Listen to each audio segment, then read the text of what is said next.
السلام علیکم ورحمۃ اللہ وبرکاتہ۔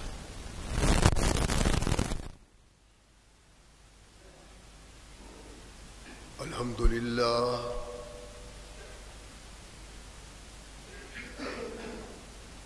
للہ نحمده ونستعینه ونستغفره ونؤمن به ونتوکل علیہ ونعوذ باللہ من شرور انفسنا ومن سیئات اعمالنا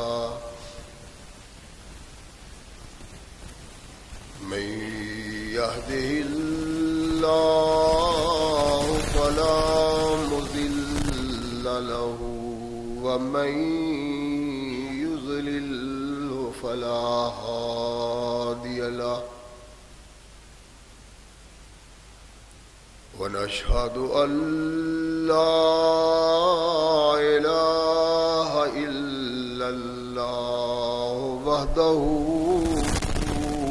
لا شريك له ونشهد أن محمدا عبده ورسوله أما بعد فأحسن الحديث كتاب الله وخير الهدي هدي محمد صلى الله عليه وسلم وشر الأمور محدثاتها وكل محدثة بدعة وكل بدعة ضلالة وكل ضلالة في النار أما بعد فأعوذ بالله السميع العليم من الشيطان الرجيم من حمزه ونفخه ونفسه بسم الله الرحمن الرحيم يا بني أقم الصلاة وأمر بالمعروف وانهى عن المنكر واصبر على ما أصابك إن ذلك من عزم الأمور ولا تسعر خدك للناس ولا تمش في الأرض مرحا إن الله لا يحب كل مختال فخور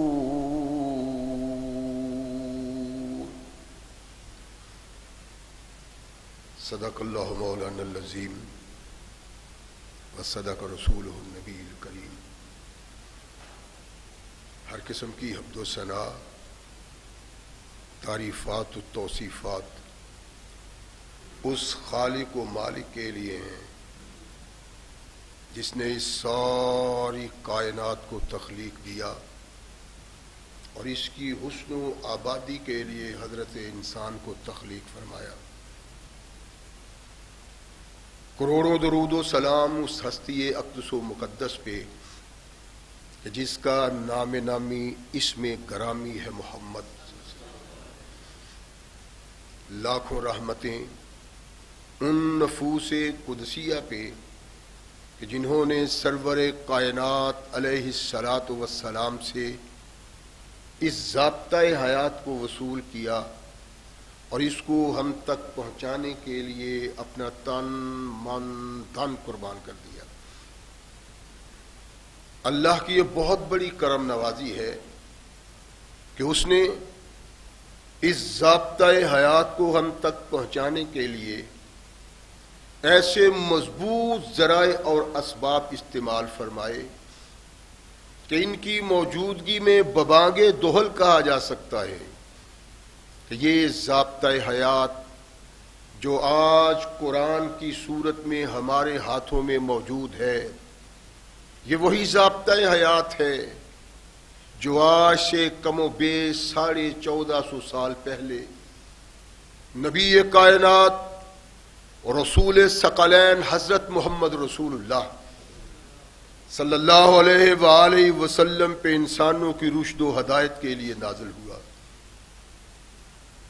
اللہ کی اس کرم نوازی پہ ہم جس قدر بھی اس کا شکریہ ادا کریں، کما حق کا ہو اس کا شکریہ ادا نہیں ہوتا، اس لیے کہ یہ ضابطۂ حیات وہ دستور المتقی ہے کہ اگر انسان اس سے تعلق پیدا کر لے تو یہ قرآن اس کی دنیاوی زندگی میں ایک عظیم انقلاب پیدا کر دیتا ہے، اور اگر اس کو اپنے جسم و روح پہ جاری و طاری کر لیا جائے تو یہی وہ واحد ضابطۂ حیات ہے جو انسان کو دنیا کے ساتھ ساتھ عقبہ کی کامیابی کی ضمانت بھی دیتا ہے۔ مگر صدحیف ایسے ضابطۂ حیات کی موجودگی کے باوجود آج ہم تختہ عرش پہ اتنی بد نصیبی کی زندگی بسر کر رہے ہیں کہ شاید کوئی دوسری قوم اتنی بد نصیب نہ ہو۔ اس کا سبب کیا ہے؟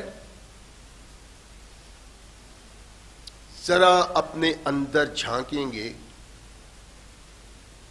تو اندر سے آواز آئے گی، وہ معزز تھے زمانے میں مسلمان ہو کر اور تم خوار ہوئے تارک قرآن ہو کر۔ آج ہماری ذلت و نکبت کا بڑا سبب یہ ہے کہ ہم اللہ کے قرآن سے دور چلے گئے، رحمت کونین محمد رسول اللہ صلی اللہ علیہ وسلم کے فرمان سے بہت دور نکل گئے۔ ان دونوں کے ساتھ اعراض کے سبب اس بد نصیبی کا ہم شکار ہیں، اور جو لوگ عرب کے صحرا میں بدوؤں کی زندگی بسر کر رہے تھے، جب ان لوگوں نے اس سے تعلق پیدا کیا تو اس قرآن نے ان میں وہ انقلاب پیدا کیا کہ اس سے تعلق کی بنا پہ صحرا میں رہنے والے بدو قیامت تک کے لیے زندہ ہو گئے۔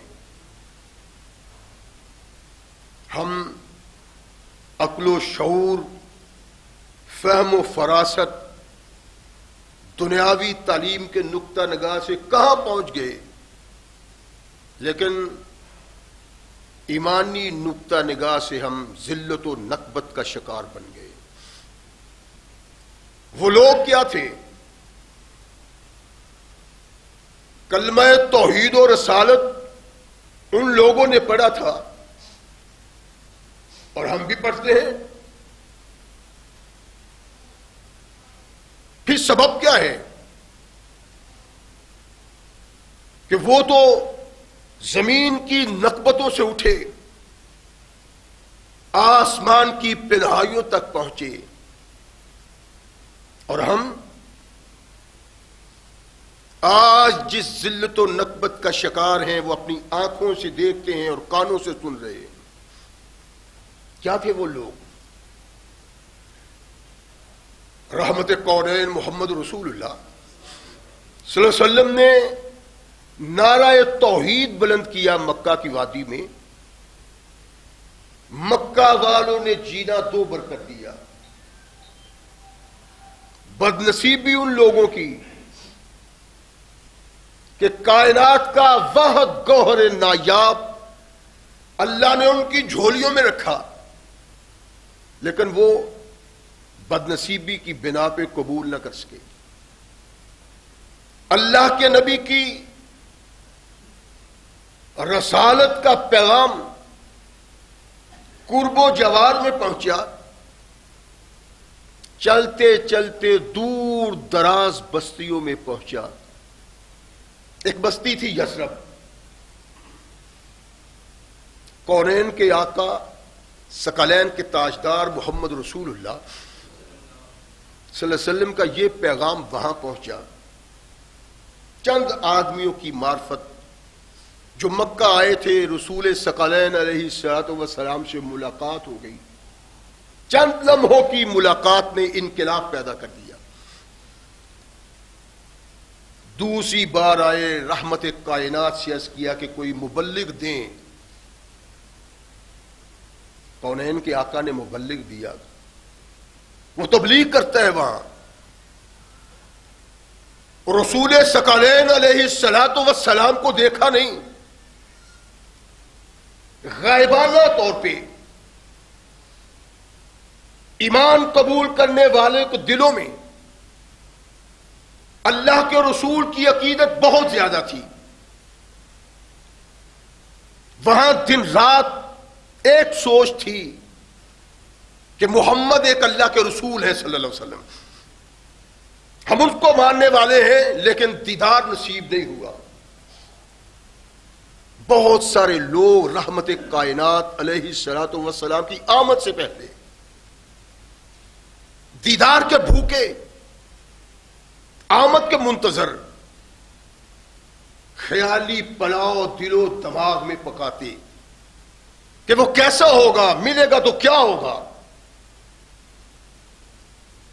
رحمت کونین علیہ الصلوۃ والسلام سے یوں تعلق پیدا کرنے والے دوسرے صحابہ میں ایک صحابی ایسا تھا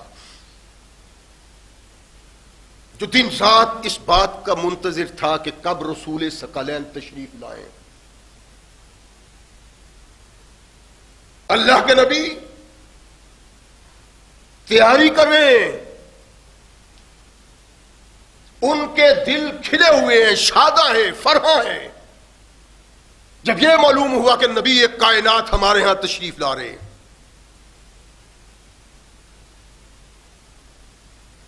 ان خوش نصیبوں میں ایک سماک نامی محمد رسول اللہ کا صحابی تھا، جو ابھی صحابیت کے درجہ میں داخل نہیں ہوا، لیکن عقیدت کے اعتبار وہ وہیں تھا۔ کونین کے آقا محمد رسول اللہ صلی اللہ علیہ وسلم تشریف لائے،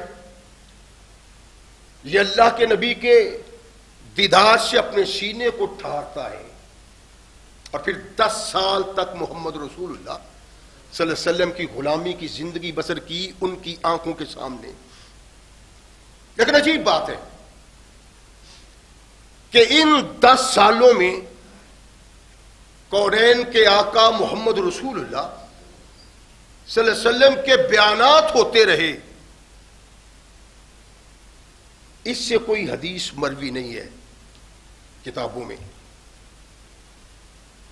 صرف ایک حدیث۔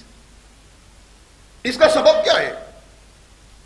اس پہ غور کرنا ہے کہ 10 سال تک آقا کائنات محمد رسول اللہ کا دیدار کرتا ہے، لیکن احادیث کی کتابوں میں اس کی روایت صرف ایک پائی جاتی۔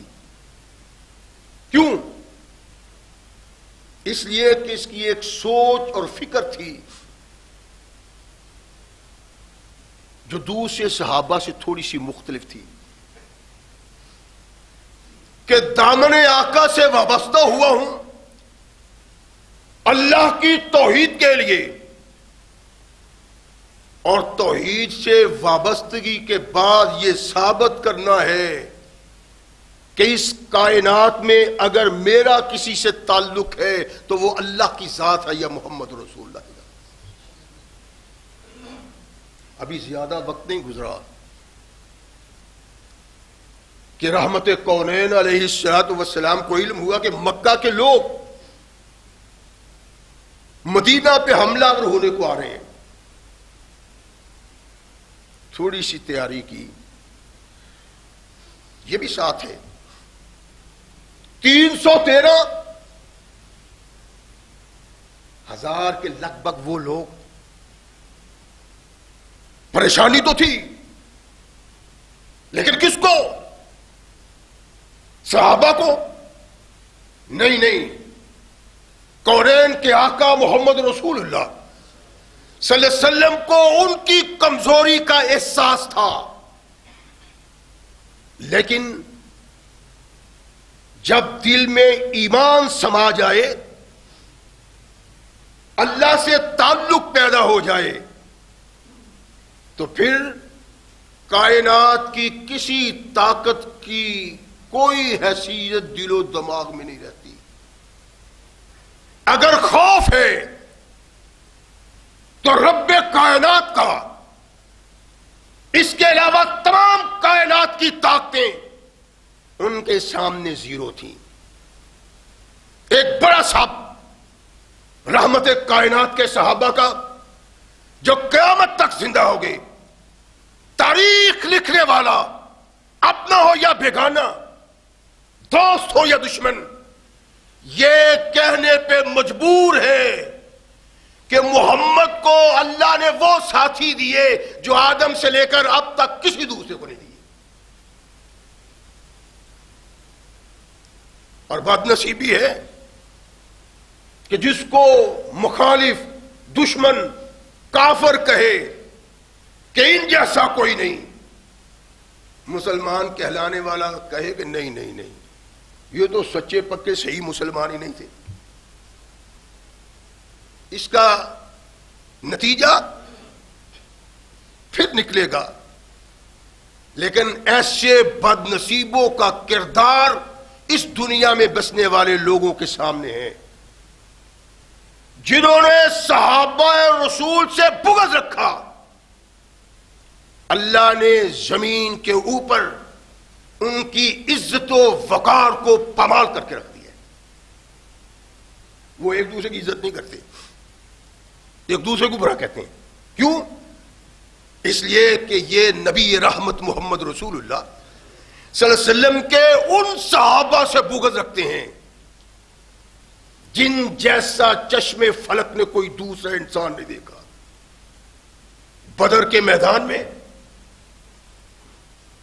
آمنا سامنا ہے کس کافر سے جس کی ایک تلوار ٹوٹ جائے دوسری موجود، دوسری ٹوٹ جائے تیسری موجود، اسلحہ کا ڈھیر، کھانے کی فراوانی، 1000 سے زیادہ متنفس، 313 سامنے. لیکن ان میں فرق تھا، یہ زمین پہ اپنی طاقت کا اظہار کرنے کے لیے آئے تھے اور یہ کائنات میں توحید و رسالت کا پرچم بلند کرنے کے لیے آئے تھے. فرق ہے دونوں کے میں. آمنا سامنا ہوا.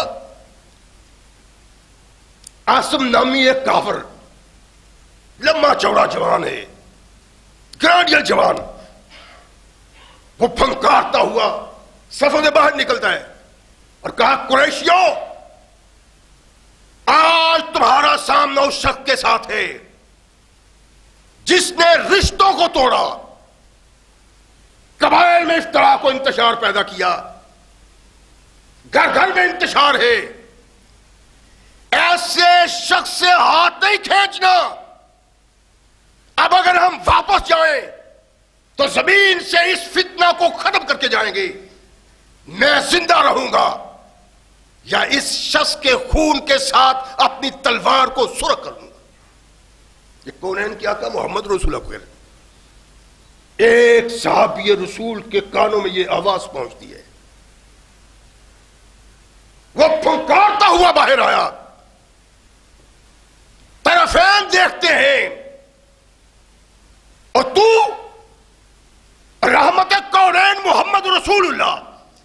صلی اللہ علیہ وسلم کے متعلق اپنی زبان سے ایسے الفاظ نکالے اس زمین پہ، یا محمد کا غلام زندہ رہے گا یا تم زندے رہو گے، دونوں نہیں زندہ رہے، ہم اور رقیب دونوں یکجا بہم نہ ہوں گے، ہم ہوں گے وہ نہ ہوں گے، وہ ہوں گے ہم نہ ہوں گے۔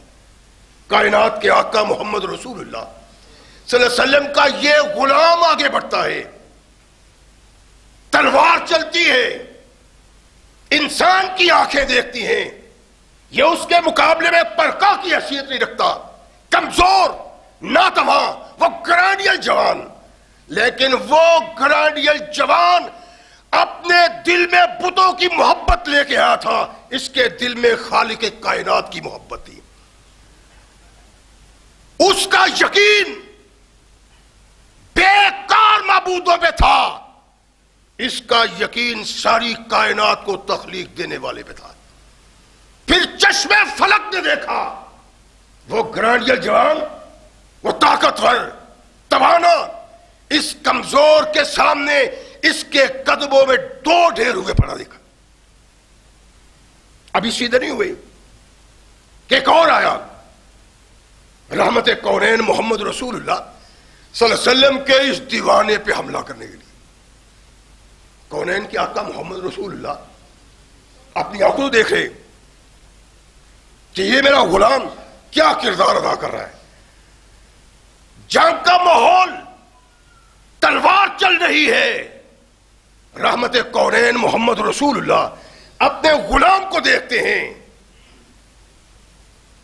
تو اللہ کے سامنے سر بسجود ہوتے ہیں کہ اللہ، واقعی تو نے مجھے وہ دیے ہیں جو کائنات میں کسی دوسرے کو نہیں دیے۔ رحمت کونین سلسل مشار میں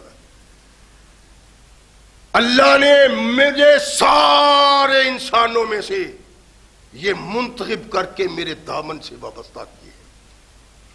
صحابہ کا کردار، ان کے اعمال، ان کے لیل و نہار اس بات کے شاہد ہے کہ تختہ عرش پہ اللہ سے تعلق پیدا کرنے والے لوگ کتنے بھی اعلیٰ و بالا ہوں، لیکن تمام کو ایک پلڑا میں ڈالا جائے، محمد کریم کے ایک صحابی کو ایک پلڑا میں ڈالا جائے تو صحابی ایک جاتا۔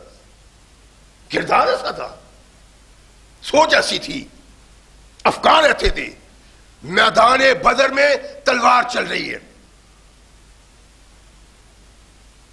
سماک نے اتنا زبردست حملہ کیا کہ زخمی ہوا، میدان سے بھاگا، میدان سے بھاگتا ہے، یہ کونین کے آقا محمد رسول اللہ کا غلام اس کے پیچھے بھاگتا ہے،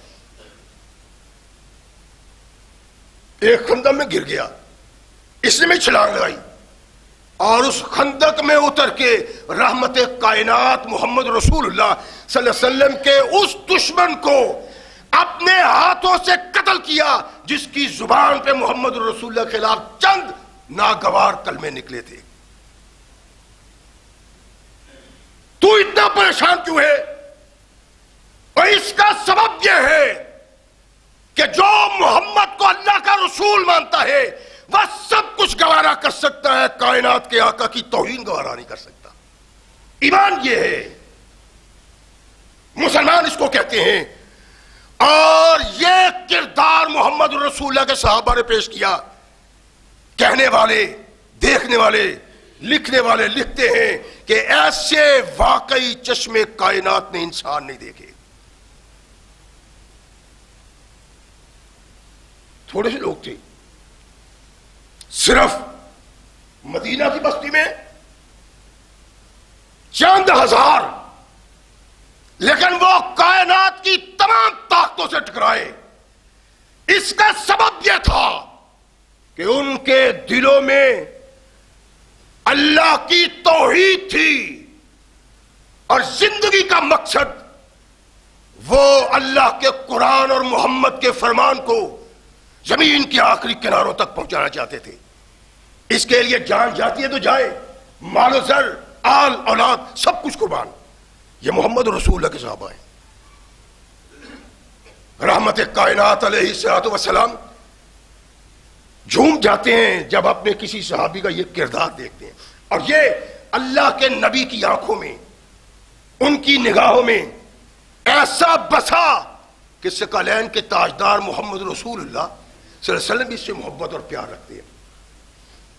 سب سے پہلے اس زمین پہ اگر کسی نے اللہ کے نبی کے گستاخ کا سر اس کے تن سے جدا کیا ہے وہ یہی سماک بن خرشہ ہے جو ابو دجانہ کے نام سے مشہور ہوئے. ایمان نہیں ہے. اگر طاقت سے ہم ان لوگوں کو روک نہیں سکتے. میں نے پہلے بھی کہا تھا کہ اتنی بد نصیبی ہے 56 ممالک مسلمانوں کے، لیکن کسی بھی مسلمان ملک میں وہ صاحب اقتدار نہیں جس کے دل میں محمد کی محبت ہو صلی اللہ علیہ وسلم. یورپ جہاں سے اس چراغ نے روشنی پیدا کی، وہ آفتاب و مہتاب طلوع ہوا کہ اس آفتاب کی روشنی، اس مہتاب کی روشنی ایک وقت میں ختم ہو جاتی ہے. جب سے یہ کائنات پہ طلوع ہوا ہے قیامت تک اس کی روشنی ختم نہیں ہو سکتی. لیکن ہمارے دل، ہماری سوچیں، ہمارے خیالات کیا ہے؟ کہاں ہیں؟ کس نے احتجاج کیا کہ رحمت کائنات محمد رسول اللہ صلی اللہ علیہ وسلم کے کارٹون شائع کیے گئے؟ اپنے ملک کی کتابوں میں، بچوں کی کتابوں میں بطور نصاب جو کتابیں تھیں وہاں یہ درج کیا گیا رحمت کائنات محمد رسول اللہ صلی اللہ علیہ وسلم کی توہین کا ارتکاب کیا گیا. کوئی ٹس سے مس نہیں ہوا. اس وقت تختہ عرش پہ تمام مسلمانوں میں جتنی بےغیرتی اور دیوسی عرب کے ان باغی مسلمانوں میں اور حکمرانوں میں ہے، اور کوئی دور بھی نہیں، خرد بھی ان سے بھی نظر نہیں آتا. اور تم وارث تھے، تم اس سرزمین پہ برسر اقتدار ہو جو تمہیں محمد رسول اللہ کی جوتیوں کے طفیل ملا، اور اتنے بغیرت کہ ٹس سے مس نہیں ہوئے، بلکہ یو اے کی کہ وہ جو برسر اقتدار شاہ ہے کہتا ہے جی یہ کافر ہے، کیا فرق پڑتا ہے، وہ اپنے ملک میں یہ کرتے ہیں. تیری غیرت نہیں ہے اس لیے تجھے کوئی فرق نہیں پڑتا. مسلمان کو فرق پڑتا ہے جو انسان اپنے دل میں یہ سوچ پیدا نہیں کرتا، یہ فکر پیدا نہیں کرتا کہ اگر طاقت مل گئی تو ان لوگوں کو نیست و نابود کر دیا جائے گا، زمین سے ان کے وجود کو ختم کر دیا جائے گا. وہ مومن کہلانے کا حقدار نہیں ہے. یہ کائنات کے آقا محمد رسول اللہ صلی اللہ علیہ وسلم کے صحابہ نے بتایا اپنے کردار سے. سب سے پہلا باغی، سب سے پہلا گستاخ بدر کے میدان میں محمد رسول اللہ کے اس غلاموں کے ہاتھ قتل ہوا ہے، جو محض اپنی صفوں سے للکارتا ہوا نکلا، محض اس لیے کہ اس بد کردار کی زبان سے محمد رسول اللہ کے توہین کے القاب نکلے. کیوں نکلے الفاظ؟ چند الفاظ پہ. اور ہماری غیرت سوچو تو صحیح، ہم کہاں ہیں؟ اور رحمت کائنات محمد رسول اللہ صلی اللہ علیہ وسلم کے صحابہ کی سوچ اور فکر یہ تھی کہ جینا ہے تو اللہ کے لیے، مرنا ہے تو اللہ کے لیے. یہ محمد رسول اللہ نے سوچ ان کے دلوں میں ڈالی تھی، اور انہوں نے کردار سے اس بات کو ثابت کیا. ان کے کردار پہ اللہ نے کہا آمنو کما آمن الناس، ایمان لاؤ جیسے محمد کے صحابی ایمان لائے ہیں. اگر ویسا ایمان نہیں تو اس ایمان کی کوئی حیثیت نہیں. کافر بنا پریشان ہے، بڑے بڑے جگادری، لیڈر، سردار، قائد، کائنات کے آقا محمد رسول اللہ صلی اللہ علیہ وسلم کے غلاموں نے بدر کے میدان میں بچھا دیے. جینا حرام ہو گیا کافر کا. اور یہ کیا ہوا ہے؟ حسرت انتقام انتقام انتقام کی آوازیں آتی ہیں. رحمت کونین محمد رسول اللہ صلی اللہ علیہ وسلم بھی اپنے صحابہ کو مکہ بے قرب و جوار میں بھیجتے کہ دیکھو مکہ والوں کی سوچ کیا ہے، کیا خیالات ہیں ان کے، اب وہ کیا کرنا چاہتے. پیغام ملا کہ وہ بڑے غضب و غضب کے ساتھ مسلمانوں کو مٹانے کے لیے مدینہ پہ حملہ ور ہونا چاہتے ہیں. رحمت کائنات محمد رسول اللہ صلی اللہ علیہ وسلم نے صحابہ سے مشورہ کیا.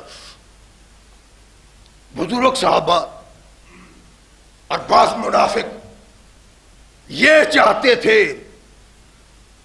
کہ شہر میں رہ کے ان کا مقابلہ کیا جائے، لیکن جن کے دلوں میں اسلام ایمان انقلاب پیدا کیے ہوئے تھا، ان کے اندر طوفان تھا. اللہ کے نبی یہ ہماری توہین ہے کہ لات و منات کے پجاریوں سے خوف نہ ہو کے مدینہ میں رہ کے مقابلہ کرے. ہم برسر میدان جائیں گے، بتائیں گے لوگوں کو کہ جو محمد الرسول اللہ سے وابستہ ہو جاتا ہے اس کے دل میں موت کا خوف نہیں رہتا. اللہ کے نبی، بزرگ صحابہ اور بعض منافقوں کے متعلق رسول ثقلین علیہ السلام کو علم تھا، لیکن انتشار اشتراک سے بچنے کے لیے میرے آقا نے سمجھا کہ ان لوگوں کی بات ماننی چاہیے. لیکن نوجوانوں کے سامنے کسی عمر رسیدہ صحابی اور کسی منافق کی کوئی نہ چلی. کونین کے آقا محمد رسول اللہ صلی اللہ علیہ وسلم نے ارشاد میں، اچھا اگر تمہاری یہی نیت ہے، یہی سوچ ہے تو پھر چلو. اللہ کے نبی علیہ الصلوۃ والسلام کو یوں فیصلہ کرتے ہوئے جب ان نوجوانوں نے بھی دیکھا تو بڑے پریشان ہوئے. عرض کی اللہ کے نبی کس بات پہ پریشان ہوئے کہ ثقلین کے تاجدار محمد رسول اللہ یہ چاہتے تھے اشیروا علی ایھا الناس. کیا مطلب تھا کہ مجھے مشورہ دو، اشیروا الی ایھا الناس. تو مشورہ میں ظاہر جو اس بات ہوگی تو اس پہ عمل کیا جائے گا. اللہ کے نبی علیہ الصلوۃ والسلام کے متعلق صحابہ نے یہ تصور کیا، سوچا کہ شاید کائنات کے آقا محمد رسول اللہ ہمارے کہنے کی بنا پہ مجبور ہوئے ہیں. صحابہ پریشان ہو گئے. کون؟ رسول اللہ علیہ الصلوۃ والسلام سے عقیدت رکھنے والے، پیار رکھنے والے، ایمان کا اظہار کرنے والے. ان کے نزدیک زندگی میں ایک لمحہ ایسا نہیں آنا چاہیے تھا جس میں یہ ہو کہ رسول اللہ کی مرضی کے خلاف وہ اپنی مرضی کا اظہار کرتے ہیں. اللہ کے نبی جو حکم آپ دیں اس کے مطابق کیا جائے گا. ارشاد فرمایا نہیں، جب نبی اسلحہ پکڑ لیتا ہے تو پھر رکھتا نہیں، اتارتا نہیں، میدان میں جائیں گے. میدان میں پہنچے. امام احمد حنبل مسند احمد میں اور امام مسلم شریف میں ایک روایت بیان کرتے ہیں کہ صحابہ آمنے سامنے ہیں ان کافروں کے. اللہ کے نبی نے تلوار ہاتھ میں لی اور اس کو لہرایا. مسلم شریف میں سیف کے لفظ نہیں ہے، مسند احمد میں ہے.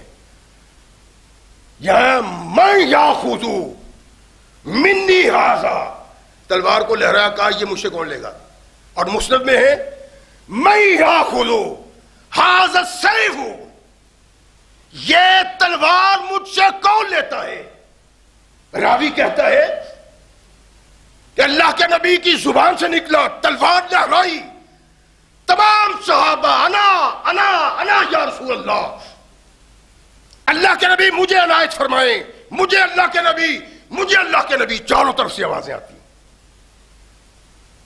رحمت کائنات محمد رسول اللہ صلی اللہ علیہ وسلم نے کسی کو آواز نہیں دی، کسی کی ہاتھ میں تلوار نہیں دی. ارشاد فرمایا من یاخذ ھذا السیف بحقہ، اس تلوار کو کون اس کے حق کے ساتھ لیتا ہے. راوی کہتے ہیں کہ اب آوازیں نہیں آتی، لوگ خاموش ہیں کہ نہ جانے نبی کائنات محمد رسول اللہ صلی اللہ علیہ وسلم اس کا کیا حق بیان کرے، یا یہ تھا کہ خود ہی رسول اللہ صلی اللہ علیہ وسلم بنائیں. خاموشی ہے.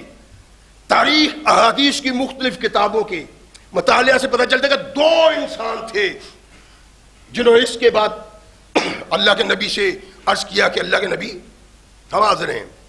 ایک رحمت کائنات محمد رسول اللہ صلی اللہ علیہ وسلم کی پھوپھی کا بیٹا زبیر، اور ایک سماک بن خرشہ ابو دجانہ.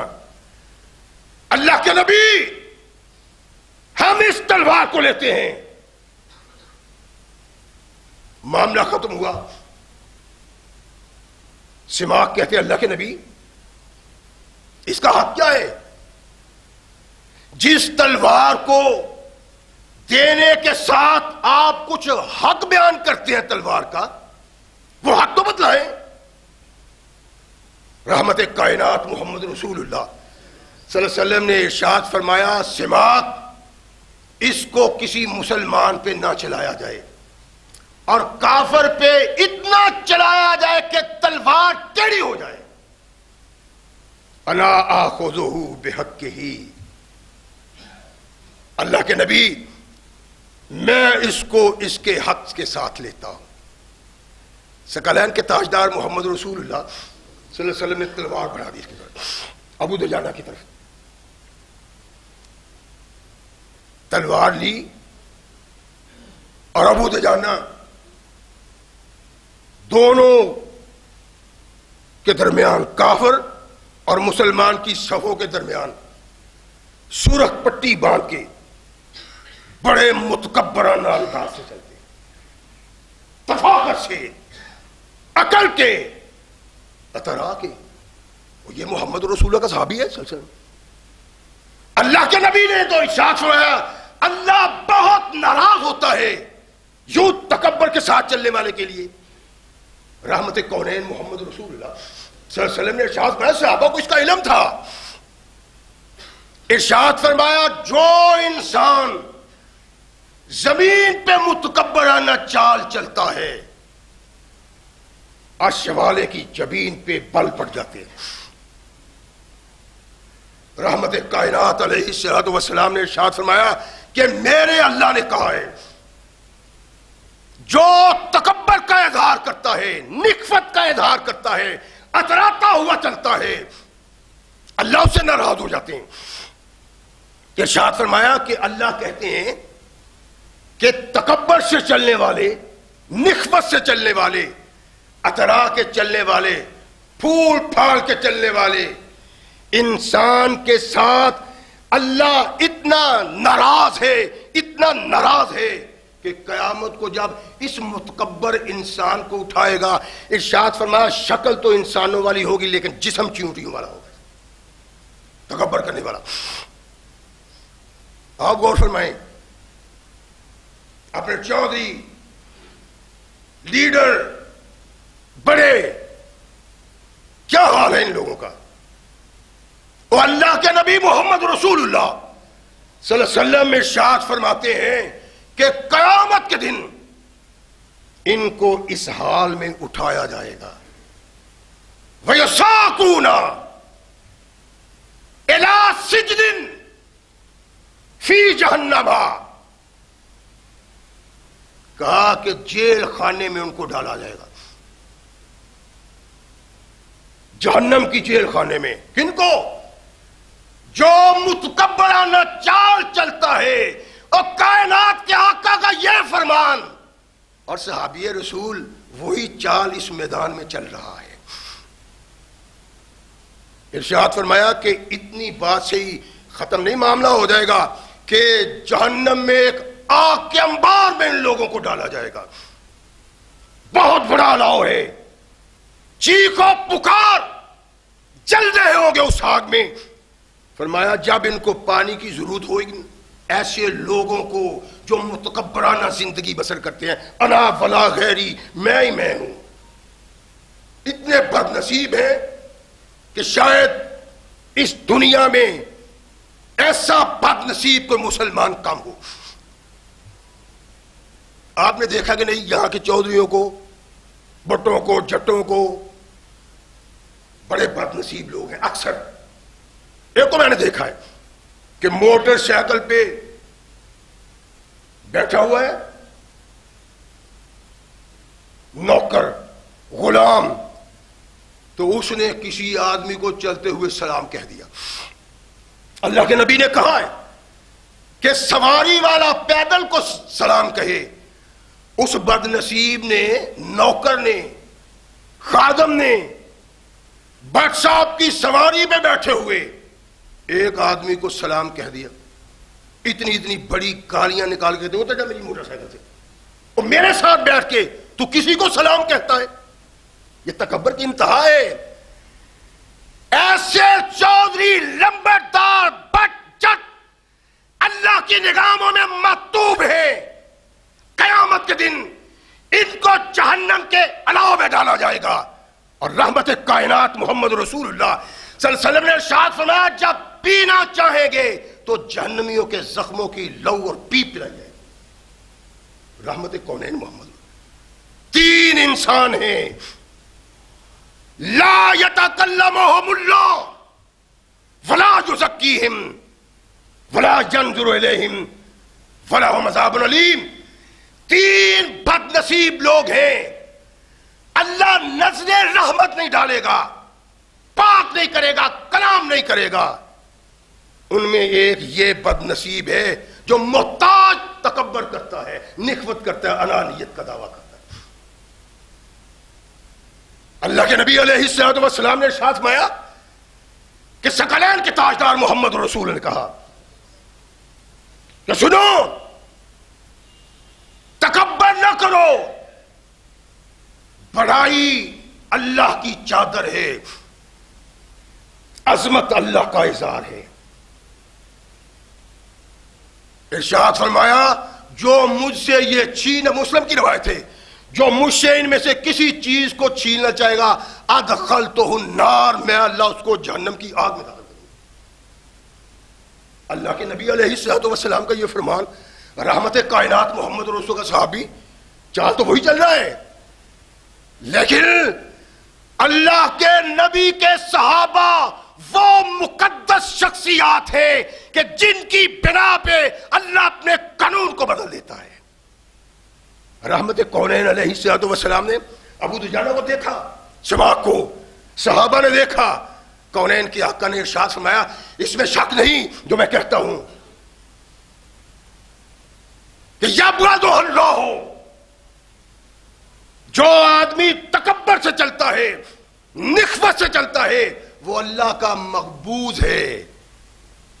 اللہ فی ھذا المقام، ہاں جس پہ اللہ غضبناک نہیں ہوتا وہ ابو دجانہ ہے جو چل رہا ہے.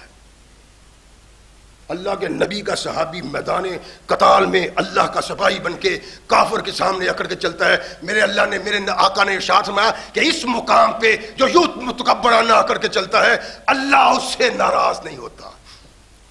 صحابی رسول تھے. ایک اور صحابی جنہوں نے ہاتھ اٹھایا ہوا تھا وہ بڑے پریشان ہیں کہ عجیب بات ہے، رحمت کونین محمد رسول اللہ صلی اللہ علیہ وسلم نے تلوار اس کو دے دی. زبیر تو محمد رسول اللہ کا رشتہ دار ہے، حقیقی پھوپھی کا بیٹا، اور پھر قریشی، اس کو کیوں دی ہے؟ خود زبیر کہتے ہیں کہ میں بڑا پریشان ہوں کہ میرے آقا کو مجھے دینی چاہیے تھی، یہ خاص کس بات کی ہے؟ تلوار لے کے میدان کارزار میں لڑنا، مارنا اور مرنا. ہماری بھی بڑی خواہش ہوئی کبھی. آپ پاکستان کو دیکھ لیں کیا ہو رہا ہے. کشمیر میں بیٹیوں کی عزتوں کے آپ گینے چکنا چور ہو رہے ہیں، بوڑھوں کا قتل ہو رہا ہے، بچوں کا قتل ہو رہا ہے، جوانوں پہ ظلم ہو رہا ہے، لیکن ہم آرام سے خرگوش کی نیند سوئے ہوئے ہیں. اور وہ چائنا لڑ رہا نا ہندوستان سے، وہ زمین سے زمین کھینچتا چلا جا رہا ہے، تو یہ ہمیں سناتے ہیں کر خوش ہو جاؤ پاکستانیوں. کیوں؟ ہندوستان سے زمین چھین رہا ہے چائنا، اور تم کیا ہو؟ ایٹم بم تمہارے پاس، طاقت تمہارے پاس، انسانوں کی بہترین فوج تمہارے پاس، لیکن تمہارے کانوں میں کیوں نہیں رینگتی؟ سبب کیا ہے؟ کیوں نہیں رینگتی؟ اس لیے کہ کائنات کے آقا محمد رسول اللہ صلی اللہ علیہ وسلم نے ارشاد فرمایا تھا ایک وقت ایسا آئے گا کہ تم پہ کافر یوں جھپٹیں گے جیسے دسترخوان پہ بھوکے جھپٹتے۔ اللہ کے نبی وہ کیوں؟ ہم کمزور ہوں گے؟ طاقت نہیں ہوگی؟ کم ہوں گے؟ فرمایا نہیں، تم میں وہن آ جائے گا۔ ومل وہن یا رسول اللہ، ارشاد فرمایا موت سے خوف اور دنیا سے محبت۔ ہم دنیا دار ہیں، ایٹمی طاقت ہونے کے باوجود، طاقتور فوج ہونے کے باوجود جرأت نہیں ہے تم میں۔ جرأت اس میں آئے گی جس کے دل میں رب کا خوف ہوگا۔ تمہارے دل میں اللہ کا خوف نہیں، کافر طاقتوں کا خوف ہے۔ تم ٹکراؤ، اللہ کہتا ہے میدان میں آ جاؤ، پھر مجھے اور کافروں کو چھوڑو، میں تمہیں بتاؤں گا کہ میں کیا ہوں۔ صحابہ کا یہ ایمان تھا، ان کی یہ سوچ تھی، ان کے خیالات تھے۔ نبی کائنات نے ان کے دلوں میں انقلاب پیدا کر دیا تھا، تو صرف دو شخصیات ان کے اندر تھی، یا اللہ کی ذات یا محمد رسول اللہ کی ذات۔ زبیر کہتے ہیں مجھے نہیں تھی، میں بڑا پریشان، مجھے شیور دیا ہے ایک قریشی کو، پھوپھی کی بیٹی کو۔ کہتے ہیں میں نے یہ ارادہ کیا کہ اچھا میں دیکھوں گا کہ ابو دجانہ سماک بن خرشہ کیا کرتا ہے۔ کہتے ہیں جب تبلے جنگ بچا میں سماک کے پیچھے پوچھے، کہتے ہیں اللہ کی قسم میں نے دیکھا جس طرف وہ نکل جاتا ہے نا، کافروں کو پامال کرتا جاتا ہے، ہڈیاں کاٹتا جاتا ہے، سر کی کھوپڑیاں کاٹتا جاتا ہے۔ کہتا ہے وہ بڑھتا جاتا ہے، میں حیران اور پریشان اس کی طرف دیکھتا ہوں، یہاں تک کہ میری نگاہ پڑی ایک دوسری طرف کافروں کے بہت بڑا گرانڈیل جوان آ رہا ہے، اور وہ جس مسلمان پہ حملہ ور ہوتا ہے مسلمان کو قتل کر دیتے ہیں۔ کتنے مسلمان اس نے میری آنکھوں کے سامنے قتل کیے۔ میں نے کہا اللہ ابو دجانہ کا اور اس کا آمنا سامنا کروا دو۔ ادھر ابو دجانہ پرخچے اڑا رہا تھا کفر کے، ادھر وہ مسلمانوں کا قتال کر رہا تھا۔ اللہ ابو دجانہ اور اس کا آمنا سامنا کروا دو۔ کہتے ہیں میں نے دعا کی، پھر چند لمحات کے بعد میں نے دیکھا کہ جس طرف ابو دجانہ بڑھ رہا ہے اسی طرف سے وہ کافر آ رہا ہے، یہاں تک کہ میدان میں ان کا آمنا سامنا ہوا، تلوار چلی، ایک دوسرے پہ حملہ آور ہوئے، ایک زبردست تلوار کا وار اس نے کیا۔ ابو دجانہ نے اس تلوار کے ساتھ اس کو روکا، اور روکنے کے ساتھ ہی اس پہ وار کیا اور دو ٹکڑے کر کے زمین پہ گرا دیا اس کو۔ پھر ابو دجانہ بڑھتے ہیں ایک عورت کی طرف۔ ابو دجانہ رضی اللہ تعالیٰ عنہ خود بھی بیان کرتے ہیں کہ میں نے دیکھا کہ میدان احد میں ایک شخص لوگوں کے جذبات کو بھڑکا رہا ہے، کافروں کے جذبات کو۔ تو میں نے کہا اس کا بھی خاتمہ ہونا چاہیے۔ میں اس کی طرف بڑھا، تلوار اٹھائی، میں نے گرانے لگا تو اس نے چیخنا شروع کر دیا۔ میں نے اس کی آواز سنی تو وہ کوئی عورت تھی۔ کہا میں نے تلوار کو اوپر اٹھا لیا کہ یہ تلوار میرے آقا محمد کی ہے، عورت پہ نہیں چلنی چاہیے۔ ایمان ہے بھائی،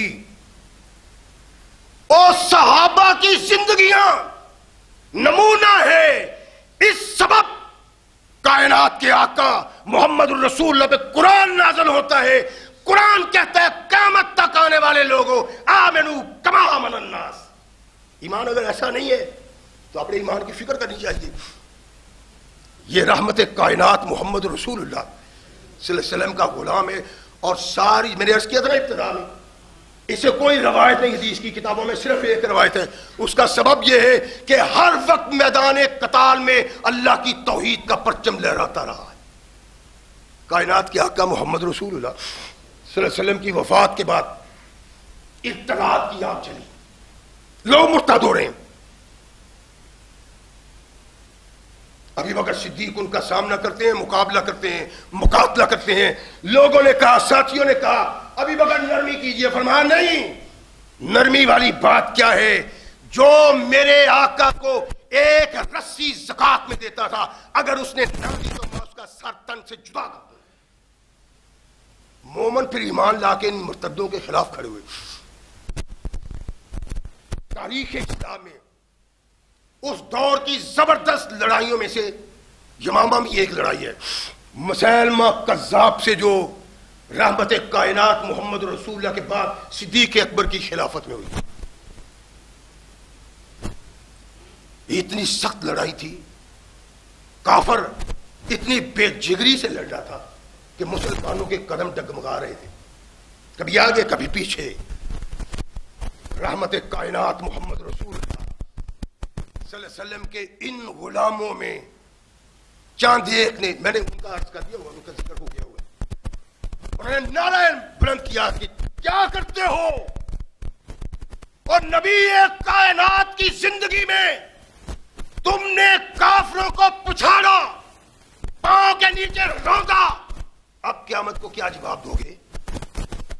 ایک قذاب کے مقابلے میں میدان سے نکل رہے ہو. غیرت بیدار کی. مسلمان جب ایسی غیرت اختیار کرتا ہے پھر کائنات کی کوئی طاقت اس کے سامنے کھڑی نہیں. مار مار کے ہلکان کر دیا. مسلمہ قذاب بھاگتا ہے اور اپنے ایک بہت بڑے باغ میں داخل ہو جاتا ہے اپنے ساتھیوں کو لے کے. دروازہ بند کر لیا اور اوپر سے تیر برساتے ہیں. مسلمان آگے نہیں بڑھ سکتے، بڑی پریشانی ہے. سماق کہنے لگے میری بات سنو، مجھے اٹھا کے تو دیوار پہ چڑھاؤ، اور دوسرے الفاظ ہے مجھے اٹھا کے ادھر پھینک دو.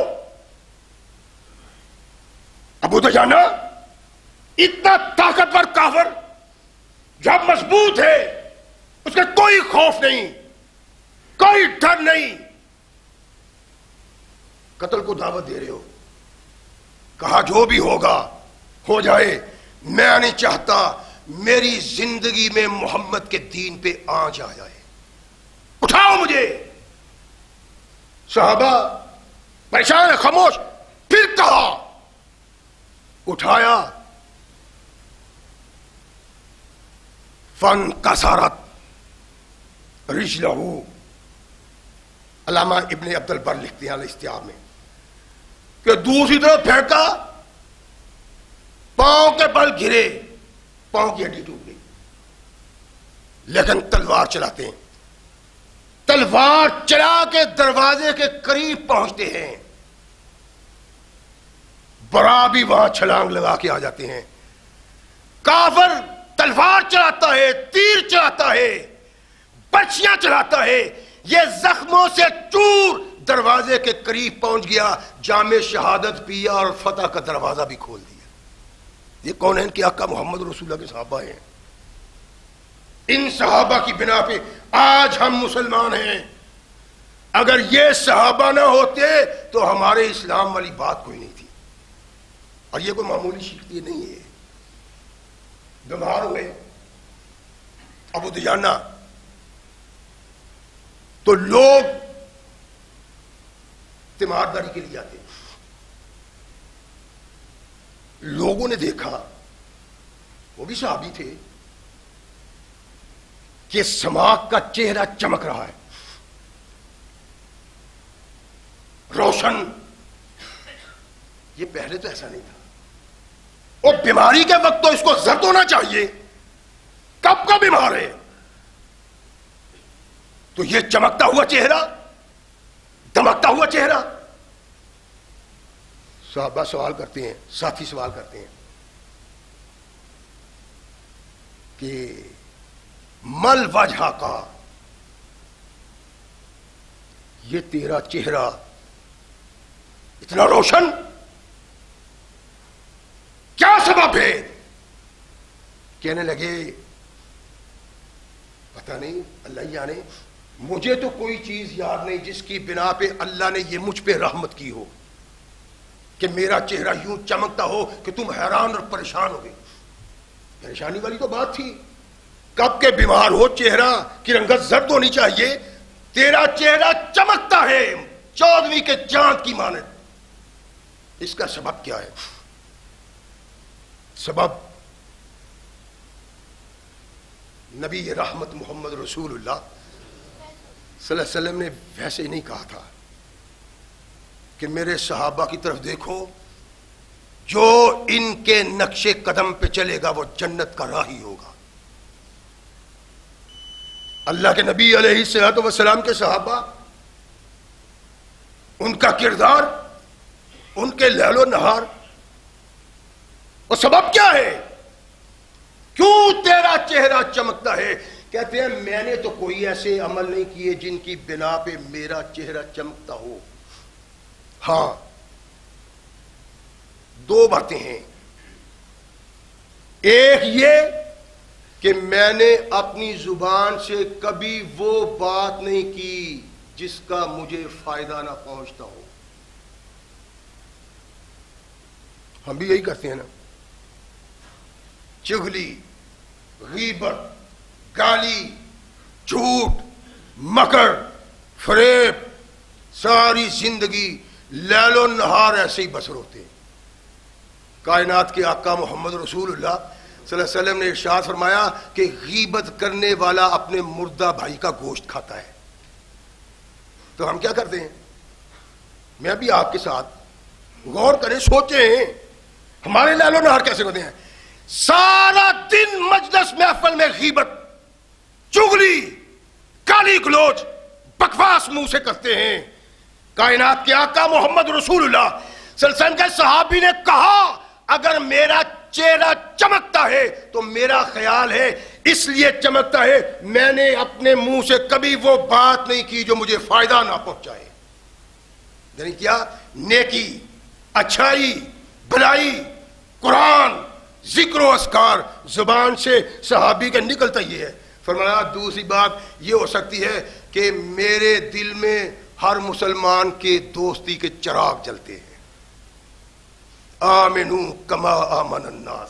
غور کریں آپ بھی اور میں بھی کہ ہم بھی ایسے ہیں، دلوں میں مسلمان کی محبت ہے، پیار ہے، ہمارے منہ سے وہ بات تو نہیں نکلتی جس سے اللہ ہی ناراض ہو جائے، ہم وہ بات کرتے ہیں جس سے ہمیں فائدہ ہو۔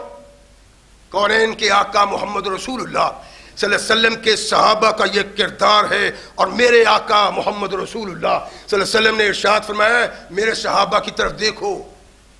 عرض کیا تھا نا، اللہ کے نبی نے ارشاد فرمایا 73 فرقے بن جائیں گے، 72 جہنم میں، 1 جنت میں۔ اللہ کے نبی وہ کون؟ فرمایا ما انا علیہ و اصحابی، میرا اور میرے صحابہ کا کردار یہی ہے جس کی بنا پہ عاقبت سنور سکتی ہے، دن بدل سکتے ہیں، اس ذلت سے نکل سکتے ہیں۔ بدوؤں نے، صحرا میں رہنے والوں نے کونین کے آقا محمد رسول اللہ صلی اللہ علیہ وسلم کا دامن ایمان سے پکڑا، غیرت سے پکڑا تو صحرا سے اٹھے، آسمان پہ پہنچے۔ ہم آسمان پہ پہنچے والے زمین پہ گر گئے اور زمین کی نقبضوں میں چلے گئے۔ بغاوت قرآن کی، بغاوت محمد رسول اللہ کی، بغاوت کردار صحابہ سے۔ آئیے اللہ کے قرآن اور محمد رسول اللہ صلی اللہ علیہ وسلم کے فرمان پہ لبیک کہیں اور اپنے کردار کو وہ کردار بنائیں جو محمد رسول اللہ کے صحابہ کا کردار تھا۔ واخر دعوانا الحمدللہ۔